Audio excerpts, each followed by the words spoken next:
Para mí realmente es un gran honor poder compartir hoy con ustedes en este espacio. Y quiero empezar por los agradecimientos. Quiero agradecerle al ICAP, el Instituto Cubano de Amistad con los Pueblos, una institución que me acogió después de la denuncia de Razones de Cuba, la denuncia que yo participé, una denuncia que se realizó en el 2011, una denuncia de los planes del gobierno de Estados Unidos y de la Agencia Central de Inteligencia contra la Revolución Cubana. Y bueno, tuve la oportunidad de trabajar y siempre he tenido las puertas abiertas del ICAP y me siento profundamente satisfecho con esta invitación. Y me ha tocado tratar un tema del cual se ha hablado bastante en los últimos tiempos. Se ha hablado muchísimo de la guerra de cuarta generación. Se ha hecho análisis, algunos brillantes, otros no tanto, sobre este tipo de guerra que se libra en todo el mundo.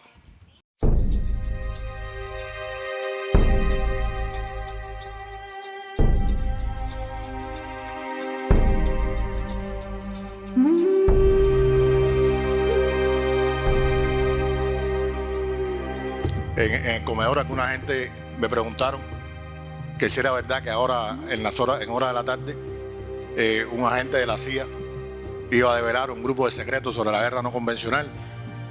Y yo decía, eso tiene que haber sido alguien, no voy a decir eso tiene que haber sido un cubano chistoso, un jodedor cubano. Pero bueno, le decía, es un tema que se trata muchísimo hoy en día, que hay mucha preocupación además por desentrañar todos los elementos que integran este tipo de guerra.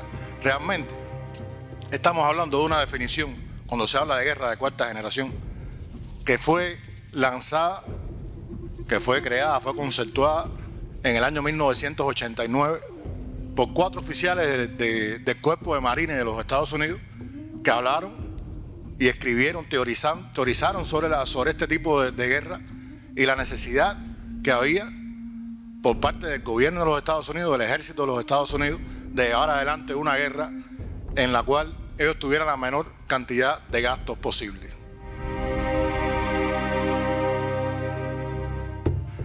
Pero ¿de qué tipo de guerra estamos hablando? O sea, ¿cómo la definían ellos? Y ustedes se van a dar cuenta enseguida de hasta qué punto eso está ocurriendo en el mundo real hoy en día. Ellos hablaban en ese momento del uso de guerrillas, como le llamaban ellos, contraguerrillas, fuerzas paramilitares, hablaban del uso de la propaganda, hablaban del uso de la prensa, de los medios y de la naciente posibilidad de utilizar los medios digitales, como en 1989, en este tipo de conflictos. ¿Qué ha pasado después de eso? Bueno, el mismo desarrollo de las tecnologías, el mismo desarrollo de las nuevas tecnologías, por supuesto que dio las posibilidades de que este tipo de guerra se pudiera llevar con mucho mayor efectividad a muchos lugares del mundo.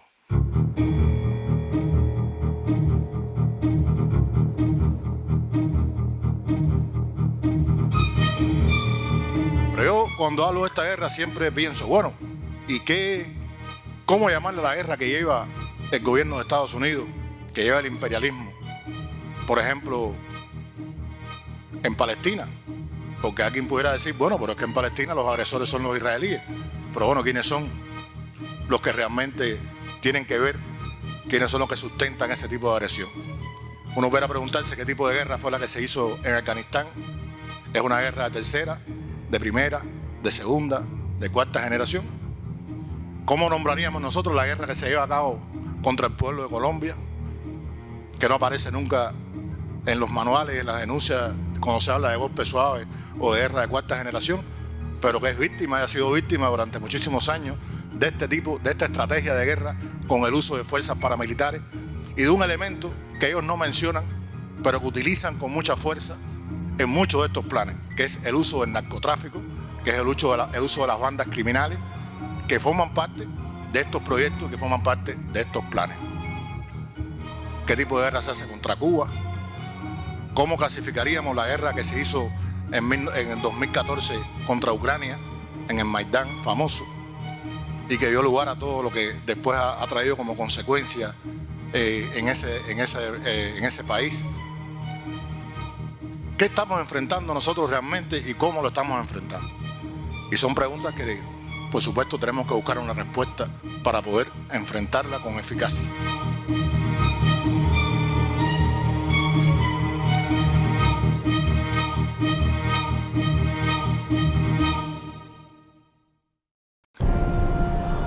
A partir de la definición que hacen estos señores de la Infantería de Marina, que por supuesto fueron los que le pusieron nombre, pero no es una estrategia, por supuesto, que nace de estos oficiales. Ellos lo que hicieron fue ponerle rostro a un proyecto que ya el gobierno de Estados Unidos venía desarrollando y que tiene además una expresión muy marcada, muy conocida en todo el trabajo que realiza personas como James Char, por ejemplo, con toda su teoría del golpe suave, como Tom Halby, que tiene un papel importantísimo en la construcción de esta teoría. Tom Halby aportó a la teoría del golpe suave aquello de que es necesario para derribar un gobierno, para implosionar un gobierno, destruir los pilares que lo sostienen. Y es muy interesante porque la teoría que Tom Halby apoya, que aporta a esta concepción, decía con toda claridad que no era lograr que el gobierno objeto de esa agresión renunciara, sino que implosionara. Y aquí hay un elemento importante, porque lo que estaba hablando Halby y lo que estaba hablando Char, resumiendo, era sencillamente de crear el caos, generar el caos para lograr los objetivos que ellos se proponen. Y después vamos a ver los puntos de unión que tienen. Por eso a mí me cuesta a veces un poco de trabajo, cuando hablo de guerra de cuarta generación, diferenciarlo del verdadero concepto, que es de guerra imperialista. Guerra imperialista. Es una guerra de tercera, de segunda, de primera generación, como siempre han sido las guerras. Lo único que ahora se utilizan las nuevas tecnologías. Ahora se utiliza Internet, se utilizan todos los medios de los cuales disponen. Y por supuesto, aparentemente, en el discurso les sale más barato. Pero todos sabemos, por ejemplo, que el presupuesto de los Estados Unidos en materia militar y en materia de comunicaciones para este tipo de guerra es casi igual. O sea, son los dos presupuestos más altos que tiene el gobierno de los Estados Unidos. Se le dedican tanto dinero a este tipo de acciones, a este tipo de guerra usando las comunicaciones, Internet, tanto dinero como el que utilizan para las Fuerzas Armadas, para presupuesto militar, que ya de por sí tiene además incluido entre sus agápites altísimos presupuestos para este tipo de guerra. O sea, para ellos hoy en día es absolutamente vital para lograr los objetivos de dominación, los objetivos hegemónicos en todas partes del mundo. Yo me preguntaba hoy, yo decía, bueno, anoche sobre todo, yo pensaba, digo, bueno, hoy cómo encaro esta intervención, esta conversación que quiero que así sea con ustedes. Lo encaro como académico y doy una gran conferencia teórica sobre la guerra de cuarta generación. ¿A quién siento aquí? ¿Al académico, al periodista? ¿O siento al combatiente revolucionario que tuvo la posibilidad de vivir esta experiencia? Y converso con ustedes a partir no solamente de lo que he investigado como periodista y como investigador de estos temas, sino además a eso le sumo la experiencia de haber participado en la organización de este tipo de guerra contra Cuba y contra Venezuela.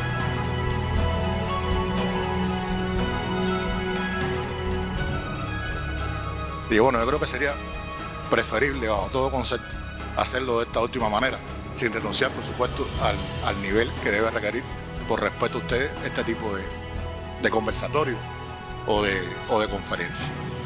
O sea, la guerra de cuarta generación tenía 3 pilares estratégicos básicos: guerra económica, guerra contra el crédito, contra el prestigio de una nación, y la subversión política.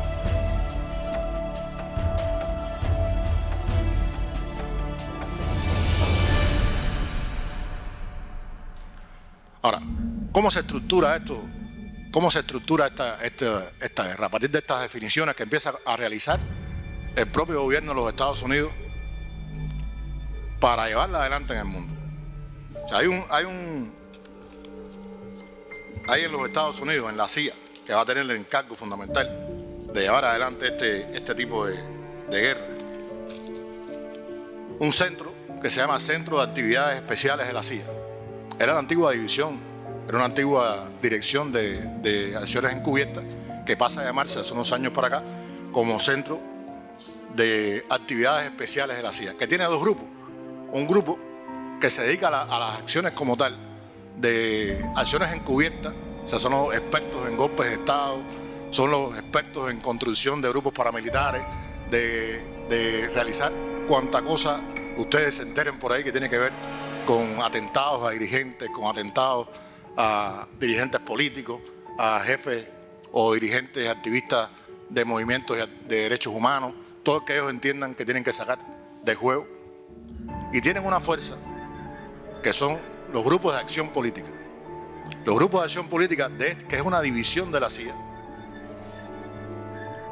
crean fuerzas de tarea.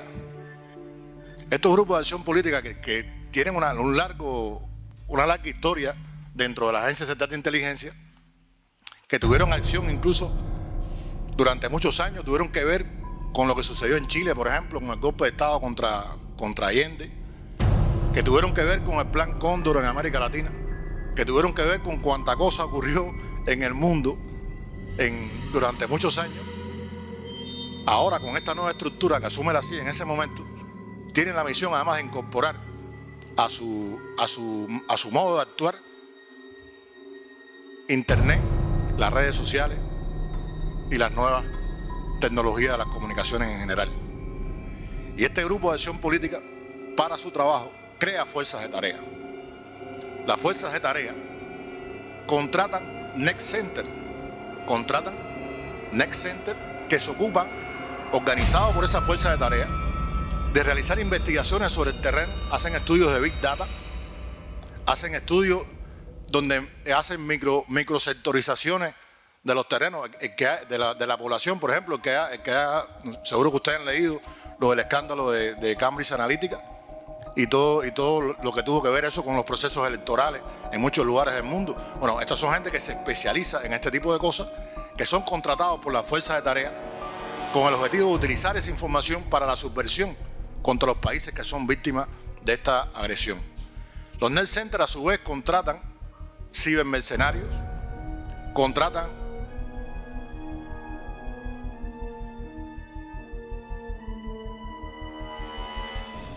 sicarios digitales, como también se les llama, gente que existen en el mundo real. Este mundo de las redes sociales está lleno de este tipo de gente, está lleno de personas que se dedican de manera gratuita a este tipo de cosas. Hay haters reconocidos que su gran placer en este mundo es precisamente realizar bullying, realizar acoso. Bueno, esta gente identifican a esas personas, las contratan, las ponen a su servicio. Estos centros, estos Net Center, además de eso, tienen la misión de construir bots, troll de todo tipo. Cuentan además con tecnología de inteligencia artificial altamente desarrollada que les permite conocer al detalle el territorio sobre el cual se va a actuar y las personas sobre las cuales se va a actuar. A través de redes sociales, que nosotros sabemos perfectamente bien que hoy en día cualquiera en su teléfono celular, cuando usted utiliza una red social, no solamente pone su nombre, usted pone a sus amigos, usted además sus preferencias, te la pregunta constantemente, te dicen cuáles son sus preferencias, te ponen un grupo musical y uno a veces ingenuamente le da like o lo acepta y se mete en determinado grupo y le permite construir perfiles de esas personas a través de esa red social. Toda esa información va a parar a manos de esta gente y las utilizan, por supuesto, para lograr determinados objetivos. Cosas como que a uno le parece que no tiene ninguna importancia, como por ejemplo que Facebook te pregunte de buenas a primeras si usted quiere conectarse a la red social utilizando su imagen, si usted le es más cómodo, ¿para qué va a estar poniendo contraseña ni usuario? Si usted sencillamente lo que tiene es que aceptar que la red social lo identifique visualmente, lo identifique su rostro. ¿Y a dónde va a parar eso? O sea, ¿en manos de quién estamos entregando nosotros esa información? O sea, está una información biométrica. Pero además la gente hoy pone en el teléfono celular hasta su historia clínica. La gente pone su historia clínica. Usted hace sus compras a través de los teléfonos celulares. Usted establece los recorridos que hace todos los días a través de los teléfonos celulares. El teléfono celular le dice por qué camino debe ir para ir a su trabajo, para regresar de su trabajo. Usted en su teléfono pone de qué manera usted se dirige a casa de sus amigos.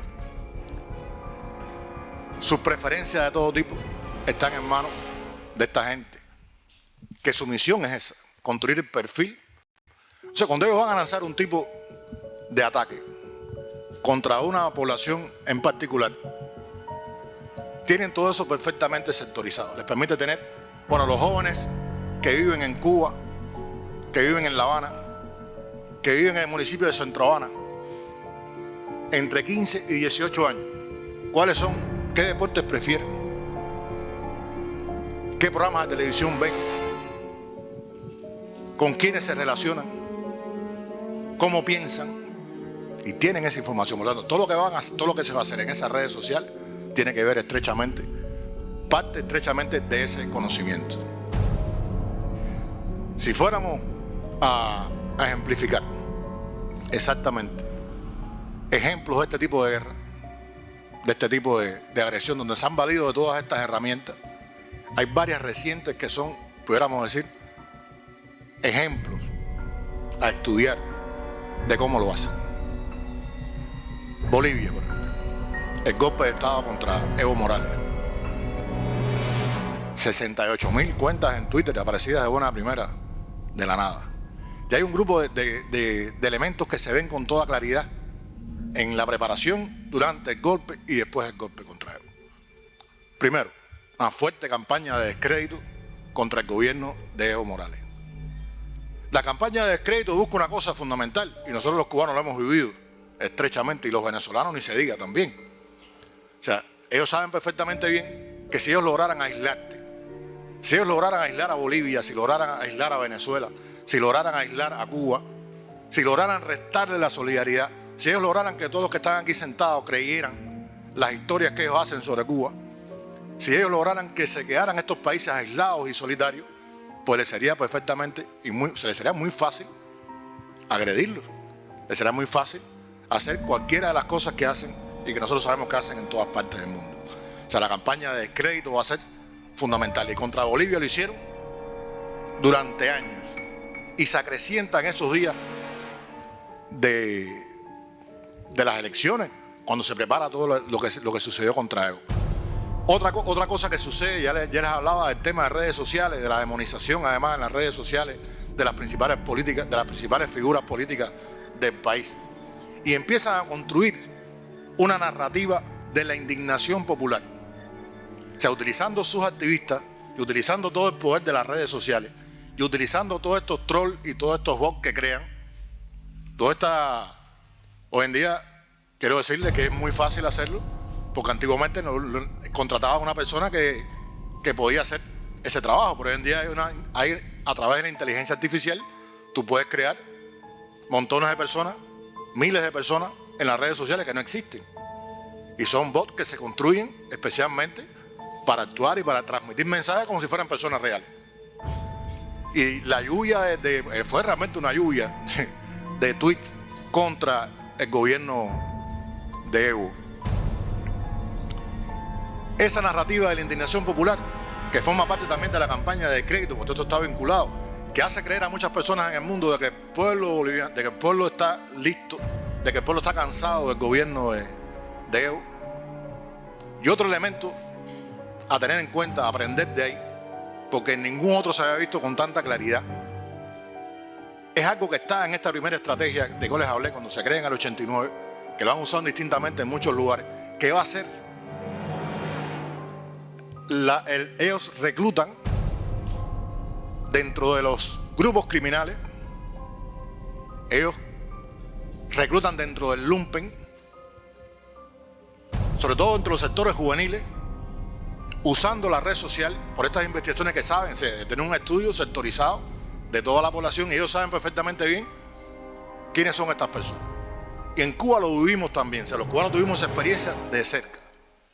Porque ¿qué es lo que hacen en la red social? Se ponen en contacto, una supuesta persona, se pone en contacto con ese muchacho que a lo mejor vive en un barrio marginal, que no tiene atención familiar, que tiene montones de problemas, y empiezan a intercambiar con ese muchacho.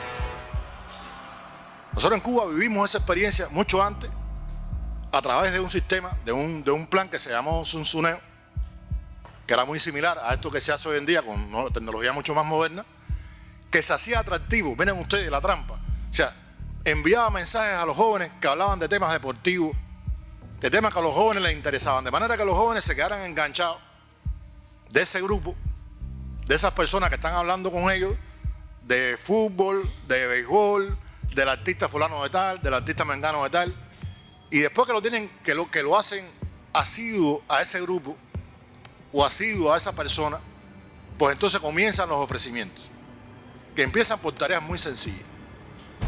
Le dicen, mira, nosotros te vamos a pagar una recarga de tu teléfono, pero hace falta que tú te llegues a la tienda. Voy a poner el caso de Cuba, porque voy a estar vinculándolo, son los casos más notables de esta estrategia.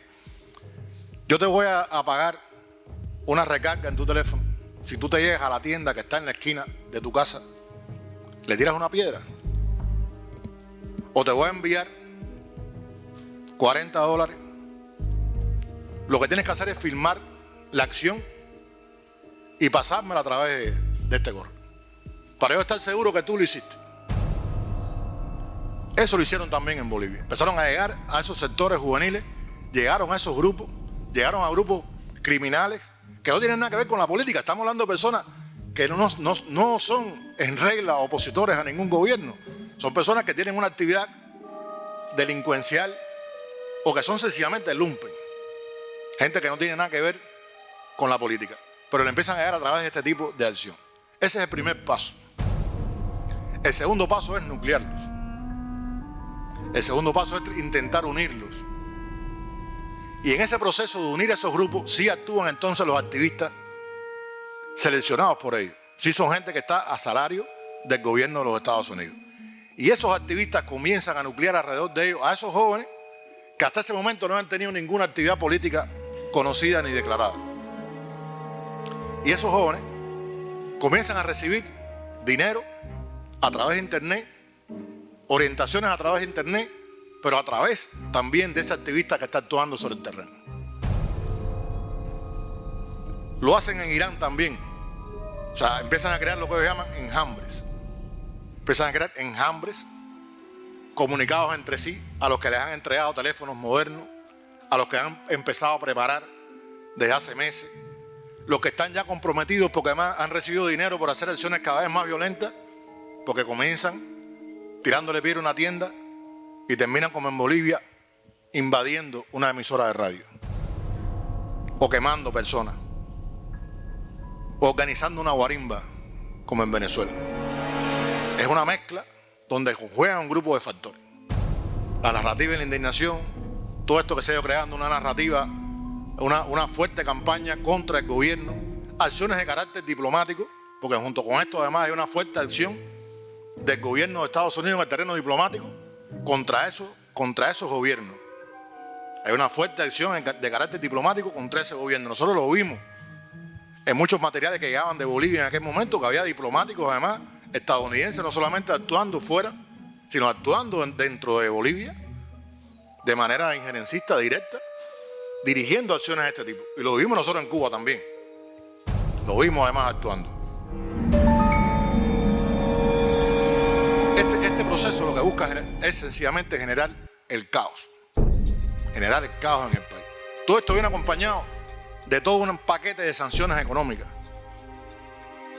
De todo un paquete de medidas económicas que también busca el objetivo de crear descontento dentro de la población. Privaciones en la gente, llevar a la gente a la desesperación. Un país sometido, cuando sumamos todos estos elementos, un país sometido a tal ataque, según los cálculos de la CIA, debe estar absolutamente desestabilizado en todos los sentidos. Esas personas deben estar desestabilizadas emocionalmente. Porque una persona además que empieza a sufrir carencias de todo tipo, que empieza a sufrir privaciones de todo tipo, que es además atacado constantemente en las redes sociales, porque si usted vive en un país como Cuba, vive en un país como Nicaragua, vive en un país como Venezuela, y usted defiende la revolución, y usted entra en redes sociales, lo que te cae en un enjambre de odiadores de este tipo. O sea, usted es calumniado, usted es atacado, usted es prácticamente condenado a no salir, a no hablar, a no decir una palabra en redes sociales. Esa persona bajo ese tipo de ataque donde entran a jugar también elementos de guerra cultural, que sería muy fuerte, muy largo hoy poder mencionarlo en toda su extensión. Pero date cuenta que están actuando sobre un país, sobre un territorio que está siendo objeto también de una fuerte guerra en el terreno de la cultura, a través de muchísimos elementos. Esta persona, según los cálculos de la CIA, debe actuar además de manera emotiva. Esta persona está preparada para explotar, como dicen ellos, como una bomba. Ante el más mínimo estímulo, esa persona debe salir, debe romper con todo lo que cree, incluso porque está llevada al borde de la desesperación. Ya, esa persona está lista para lograr los objetivos que tiene. Con la construcción además de estereotipos muy bien pensados, muy bien construidos, estereotipos que además lo hacen saltar, lo hacen actuar, que son sembrados en la mente de las personas de tal manera que ante ese estereotipo la gente inmediatamente actúe. Y les voy a poner ejemplo. Un ejemplo de Cuba. O sea, ¿qué diferencia en Cuba a un ciudadano, a un cubano de a pie? ¿Qué cosa es un cubano de a pie? En un país como Cuba, ¿qué es un cubano de a pie? Eso es un estereotipo. Un estereotipo que se ha construido intencionadamente para que usted, cuando le mencionan a un dirigente, usted no considere a ese dirigente como parte de ti mismo, como parte de tu mismo pueblo. Y eso no lo estoy inventando. Eso lo aprendí ahí, en la práctica. Y parece una cosa muy sencilla. Le voy a poner un ejemplo un poco más atrás en el tiempo.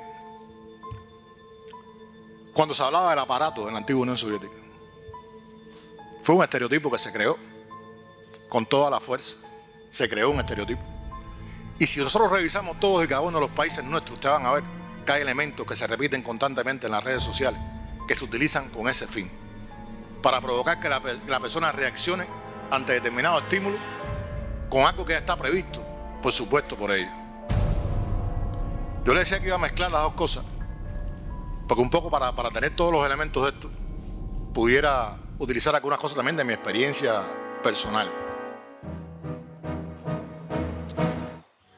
Cuando se comienza a preparar la última etapa de lo que yo considero la última etapa que hemos vivido de la política de subversión contra Cuba, de la estrategia de subversión contra Cuba,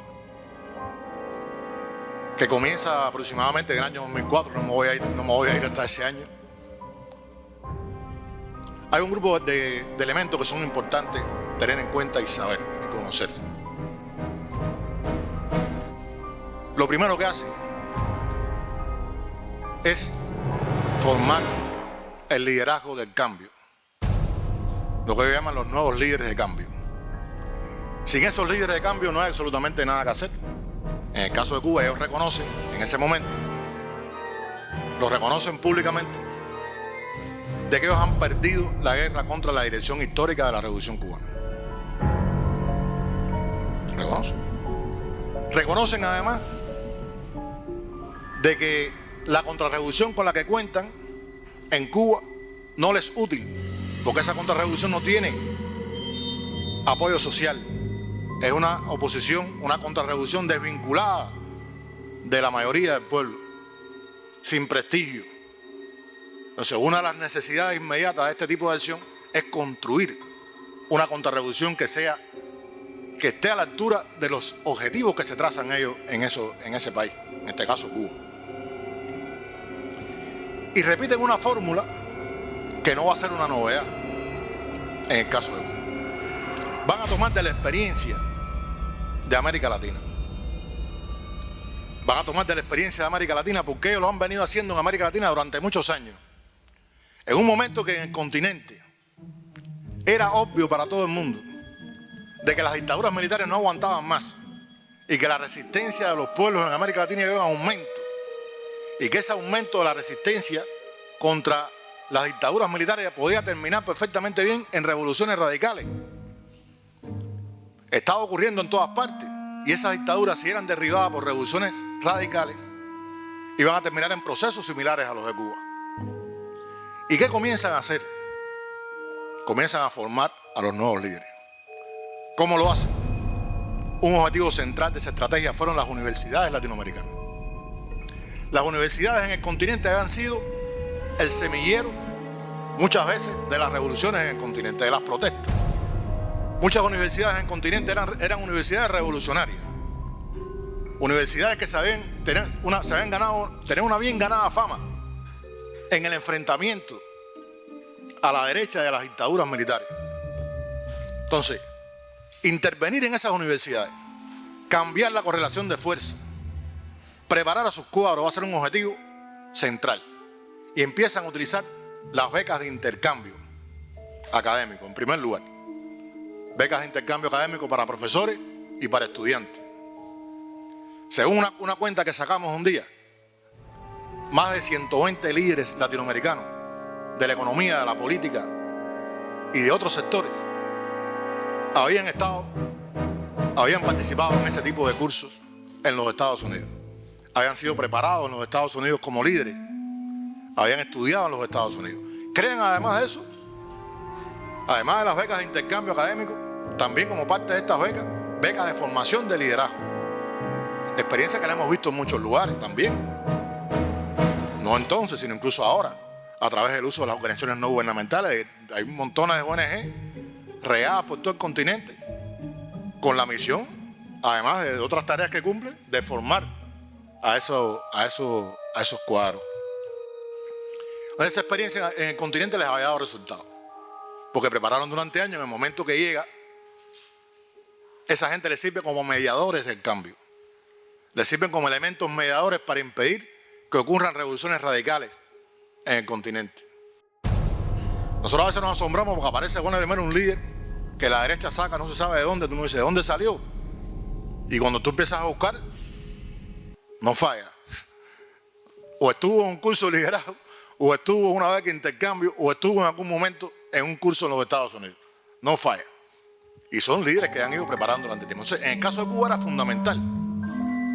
Y en las universidades cubanas, formar esos líderes, escoger. Y miren ustedes qué curioso. Buscar líderes en las universidades cubanas que fueran muchachos, que fueran hijos de revolucionarios, que fueran revolucionarios. Si eran militantes de la juventud comunista, mejor, pero con una característica.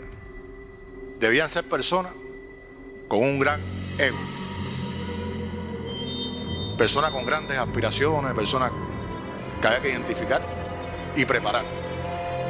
Y las becas eran muy atractivas, porque usted le hace llegar a través de un correo electrónico a un joven cualquiera, y usted le dice que usted va a recibir una beca para estudiar en una universidad europea, que te van a pagar todo y que, por supuesto, no hay ningún vínculo con una actividad contra la revolución, sencillamente es una beca de formación. Usted va para esa beca a formarse, recibe toda la instrucción de la preparación que le van a dar, y en esa beca usted lo único que tiene que hacer al final para graduarse es presentar un proyecto. Usted presenta ese proyecto, puede ser un proyecto de extensión universitaria, puede ser un proyecto de trabajo en de cualquier tipo. Dentro de la misma universidad puede ser perfectamente bien. Usted tiene en mente, no sé, construir un grupo de danza. Usted quiere hacer un grupo de danza en la universidad y presenta el proyecto. Usted quiere construir un laboratorio de idiomas en su universidad. Inmediatamente que usted presente el proyecto, una ONG se encargaría de financiarle ese proyecto. Usted regresaría a Cuba, a Venezuela, a Nicaragua, a donde fuera, apoyado por una ONG. Cuando usted llega a su universidad, usted dice que usted estuvo en un curso, no tiene nada que ver con una contrarrevolución, usted está, y además usted tiene una ONG atrás con dinero que va a ayudar a que esa universidad tenga un nuevo laboratorio de idiomas, o tenga un tabloncillo para practicar el baloncesto, o tenga además un proyecto comunitario excelente en el cual el dinero va a estar corriendo perfectamente bien. Y te dicen, si tiene éxito, vas a seguir recibiendo dinero. Por ese muchacho, vinculado a este proyecto, le van a dar seguimiento. Y ese muchacho después va a recibir una beca para hacer una maestría, después va a recibir una beca para hacerse doctor.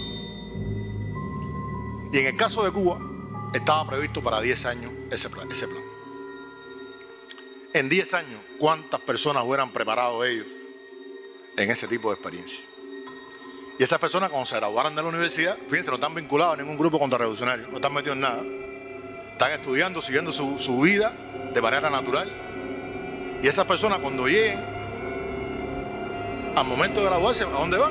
¿Dónde van los universitarios? Van a estar en una empresa, en un ministerio, en una universidad, ocupando determinada responsabilidad en determinado lugar, tranquilamente, eternamente agradecidos a los que le dieron la beca y a los que le dieron todas esas cosas. Esa era parte de este proyecto que te digo, se aplicó con la experiencia de lo que se hizo en el resto del continente.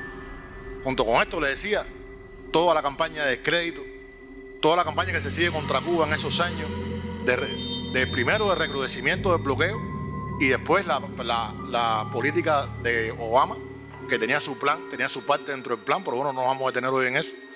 Y después la política de máxima presión aplicada por Donald Trump. ¿Qué es lo que debe ocurrir en 10 años? Mira, si nosotros sacamos bien las cuentas, si sacamos bien cuentas, estamos hablando del año 2004 cuando comienza el proyecto. 2004 más 10 son 2014. 10 o 15 años de proyecto, 2014 o 2019. Fíjense ustedes en ese pequeño detalle. En el 2019 el plan debería estar listo. Miles de jóvenes formados en sus universidades, según ellos calculaban, una guerra cultural, una guerra de descrédito, andando con todos los hierros. La construcción dentro de Cuba a través de esa guerra cultural de una masa crítica de personas que no creyeran en la revolución, personas que puedan ser influenciadas a través de esta guerra cultural para crear esa masa crítica. Y en ese escenario, ¿qué debería ocurrir? Bueno, en ese escenario, nosotros deberíamos, en este caso digo nosotros porque el que estaba frente a ese proyecto en Cuba era, o sea, me tocaba a mí encabezar ese proyecto.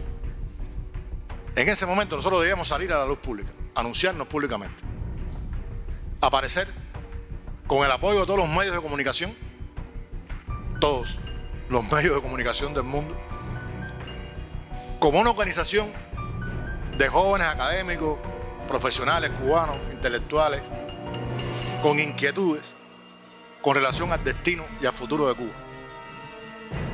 Una organización que se llamaría Fundación Génesis para la Libertad. Cada vez que estoy por ahí, no quiere decir que todo, pero a la CIA le encanta ponerle para la libertad atrás a todas las organizaciones que crea. Y se llamaba así, Fundación Génesis para la Libertad. Esa fundación se presentaría como una organización que pretende, en primer lugar, educar al pueblo cubano, preparar al pueblo cubano para un escenario de cambio. Íbamos a estar hablando de cambio, el eslogan, como se dice en redes sociales, la etiqueta era cambio. Hablar de cambio constantemente sin decir para dónde íbamos a cambiar. Era prometerle a la gente que estábamos buscando un cambio en el país, pero sin decir en realidad de qué se trataba ese cambio. Y una vez que nosotros estableciéramos ese espacio dentro de Cuba, prometiéndole además a la gente que nosotros no íbamos a acabar con la revolución, porque no éramos una organización política, que nosotros lo que queríamos era renovar el socialismo, porque la teoría socialista se había quedado atrasada y toda esta gente que estaba dirigiendo el país habían quedado estancados en el tiempo, y que el socialismo cubano se había quedado estancado y por lo tanto había que buscar un socialismo moderno a la altura de los tiempos, que fuera capaz de conducir al país por un sendero de prosperidad, etcétera, etcétera. Primer paso. Segundo paso, salir a la calle, comenzar a hacer acciones de calle,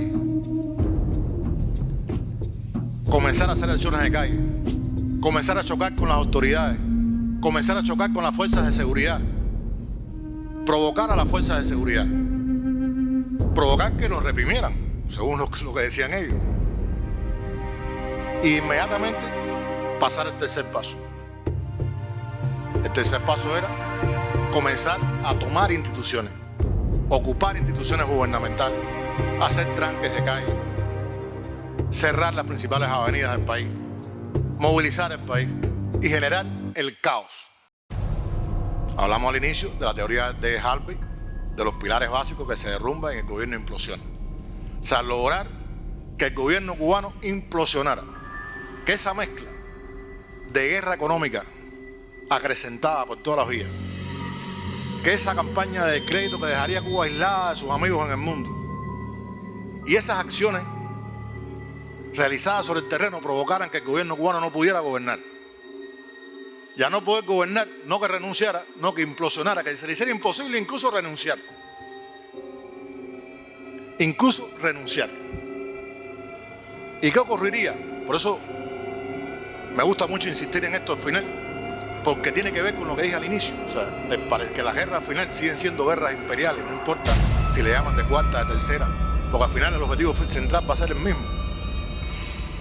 Porque al final, cuando se hubiera creado todo ese caos en el país implosionara, no se trataba de que yo me iba a convertir en el presidente. No, en ese momento, con todo el apoyo de esas redes sociales y todos los medios de comunicación, pues yo le tendría que pedir al gobierno de los Estados Unidos, a nombre del pueblo cubano, una intervención humanitaria en Cuba. Se vendrían los marines, vendría el ejército norteamericano, desembarcaría en Cuba, ocuparían militarmente el país para resolver el problema de ingobernabilidad que el país tenía. Lo que hemos vivido la experiencia, lo que pasó alrededor del 11 de julio, ustedes vieron que los llamados en redes sociales, que los llamados de los principales líderes de la contrarrevolución en Miami estaban dirigidos exactamente a ese objetivo. Lo que pasa es que le salió mal. Le salió tremendamente mal. Le sale mal, primero porque se lo denunciamos a tiempo. Y segundo porque jamás en su vida han logrado de verdad encontrar un líder en Cuba que esté a la altura de los propósitos que ellos tienen. Porque cada vez que ellos logran reclutar un líder en Cuba, o es un tipo tan mediocre que nadie lo sigue, o es un revolucionario cubano que está trabajando para la revolución cubana.